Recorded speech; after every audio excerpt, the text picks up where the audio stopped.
Avinash learning institute में आप सभी का स्वागत है। मैं हूं अविनाश मिश्रा। ज्योग्राफी का जो फर्स्ट चैप्टर है जो है कि फील्ड विजिट, उसमें टोटल 5 क्वेश्चन हैं। इससे पहले के वीडियो में मैंने 4 क्वेश्चन का सॉल्यूशन कराया था। एक क्वेश्चन का सॉल्यूशन मैंने नहीं कराया था। क्वेश्चन है make a report on your field visit. आप लोगों के काफी कमेंट आए तो उसका सॉल्यूशन मैं यहाँ पे करा रहा हूँ। इसका पहले आप मतलब समझ लीजिए, make a report on your field visit. Field visit का मतलब क्या होता है?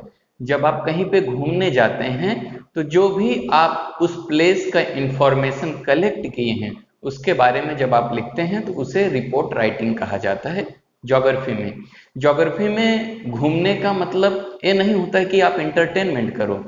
ज्योग्राफी में घूमने का मतलब होता है कि जब आप कहीं किसी प्लेस पे जाते हैं तो वहां के बारे में आप इंफॉर्मेशन कलेक्ट करेंगे। ठीक है, तो यहाँ पे दिया है क्या, make a report on your field visit, मतलब कहीं पे भी आप घूम के आए हैं उसके बारे में आप एक रिपोर्ट बनाइए और उसके बारे में लिखिए जो भी आप उस प्लेस के बारे में इंफॉर्मेशन कलेक्ट किया है। आप किसी भी प्लेस के बारे में लिख सकते हो।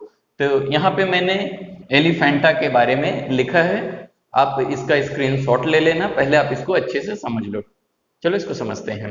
आंसर कैसे लिखोगे? सब्जेक्ट लिखोगे a report on field visit to Elephanta island.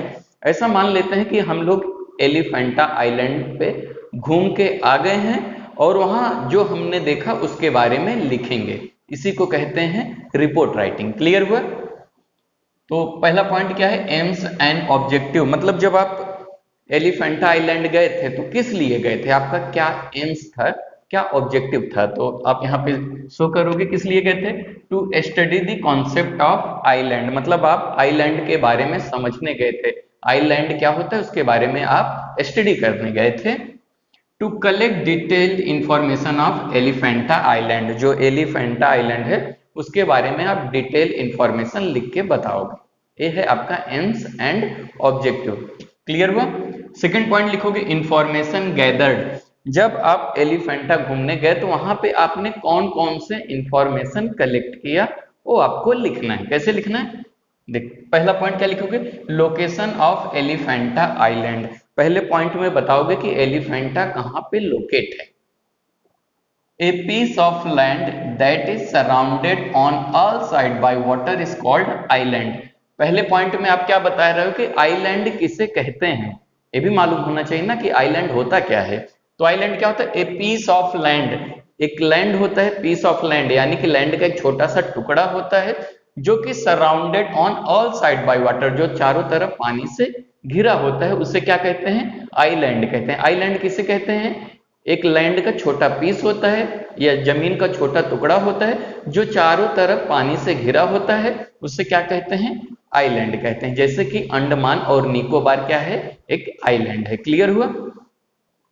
Elephanta island is a small island located in Trombay creek. जो एलिफेंटा आइलैंड है कैसा है, स्मॉल आइलैंड है। कहां पे लोकेट है, ट्रॉम्बे क्रीक, यानी कि एक प्लेस है। ट्रॉम्बे क्रीक क्या है, एक प्लेस का नाम है।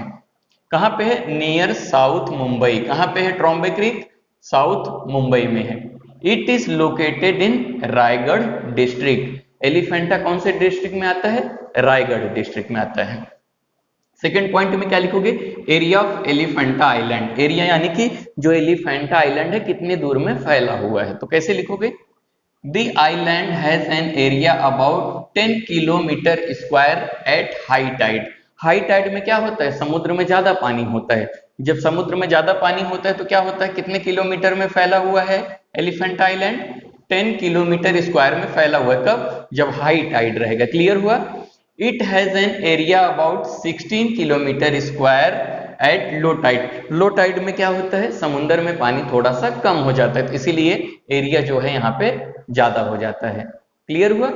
नेक्स्ट पॉइंट समझते हैं। थर्ड पॉइंट क्या है, transportation facility to reach Elephanta. मतलब एलिफेंटा पे कैसे पहुंचा जाए आप उसको बताओगे। There are boats ride facilities from Gateway of India to Elephanta caves. अगर आपको एलिफेंटा जाना है तो क्या करना पड़ेगा, आपको बोट लेना पड़ेगा। बोट लेना पड़ेगा कहां से, गेटवे ऑफ इंडिया। अगर आप गेटवे ऑफ इंडिया पे जाओगे तो वहां पे आपको बोट मिलेगा। बोट से आप कहां पे जाओगे, एलिफेंटा केव्स में जाओगे। क्लियर हुआ? It takes around 1 hour to reach Elephanta Caves from Gateway of India. Gateway of India से एलिफेंटा पहुंचने के लिए 1 घंटे का टाइम लगता है बोट के थ्रू। समझ में आ गया? ये था आपका ट्रांसपोर्टेशन फैसिलिटी। नेक्स्ट है major attraction of Elephanta island. अगर आप एलिफेंटा घूमने गए तो वहां पे ऐसी कौन सी चीज है जो अट्रैक्ट करती है, जो देखने में काफी खूबसूरत लगती है? तो क्या लिखोगे? Elephanta island consist of historical caves. Elephanta island जो है हिस्टोरिकल केव है, बहुत प्राचीन है, पुरानी है, एंशियंट है। समझ में आ गया? This caves have many sculptures. Sculptures क्या होता है? बहुत सारी मूर्तियों का डिजाइन जो होता है उससे क्या हम कहते हैं? स्कल्पचर्स कहते हैं। क्लियर हुआ? This sculptures are world famous. जो एलिफेंटा कैव्स है वहां की जो मूर्तियां हैं, मूर्तियों की जो डिजाइन है वो पूरे वर्ल्ड में क्या है? फेमस है। Many foreign tourist as well as tourist from India visit to this place. बहुत सारे फॉरेन के लोग आते हैं और इंडिया के लोग भी आते हैं एलिफेंटा केव्स में घूमने के लिए। क्लियर हुआ? Next point, human life in Elephanta island. Elephanta की बात करें तो वहां की जो ह्यूमन लाइफ है, जो इंसान है, वो कैसे रहते हैं? Elephanta island has population of about 1500 to 2000 people. Elephanta में कितने लोग रहते हैं आइलैंड पे? 1500 to 2000 पीपल वहां पे रहते हैं। Most of people are engaged in occupation like tourism. वहां पे जो पीपल हैं वो क्या काम करते हैं, उनका वर्क क्या है? तो बहुत सारे लोग टूरिज्म में हैं। टूरिज्म मतलब जब लोग आते हैं तो उनको घुमाते हैं और वहां की जो चीजें हैं वो दिखाते हैं, उसको टूरिज्म कहते हैं। ग्रोइंग राइस, वहां पे बहुत सारे लोग राइस उगाते हैं, यानी कि चावल उगाते हैं। कुछ लोग वहां की फिशिंग करते हैं, तो कुछ लोग रिपेयरिंग बोट्स, वहां कुछ लोग बोट्स बनाते हैं। ये उनका ऑक्यूपेशन है जो एलिफेंटा केव्स में रहते हैं। Problem faced on Elephanta island. जो एलिफेंटा आइलैंड में रहते हैं उनको कौन कौन से प्रॉब्लम आते हैं वो देखते हैं। Sometimes people on Elephanta island faces a problem of shortage of drinking water. Elephanta के जो पीपल हैं कभी कभी ऐसा हो जाता है कि उनको पीने का पानी की कमी हो जाती है, नहीं मिलती है, शॉर्टेज होता है। Educational and medical facility are not properly developed on Elephanta caves. अगर हम एलिफेंटा केव्स की प्रॉब्लम की बात करें तो वहां पे जो एजुकेशनल है, यानी कि जो पढ़ाई है वो, और मेडिकल फैसिलिटी बहुत ही कम है, अच्छी तरह से डेवलप नहीं हुआ है। तो इसका आप स्क्रीनशॉट ले लीजिएगा और अच्छे से समझ के लिख लीजिएगा, काफी आसान है। अगर इससे पहले का आपने सॉल्यूशन नहीं देखा तो आप प्लेलिस्ट में जाइए, आपको वहां पे लिखा मिलेगा ज्योग्राफी सॉल्यूशन क्लास 10th, वहां पे फर्स्ट चैप्टर का सभी सॉल्यूशन आपको मिल जाएगा। अगर अभी तक मेरे इस चैनल को आपने सब्सक्राइब नहीं किया तो सब्सक्राइब कीजिए और इस बेल आइकन को जरूर दबाइए ताकि अगला वीडियो आपको जल्दी से मिल सके। वीडियो देखने के लिए धन्यवाद। स्क्रीनशॉट ले लीजिए।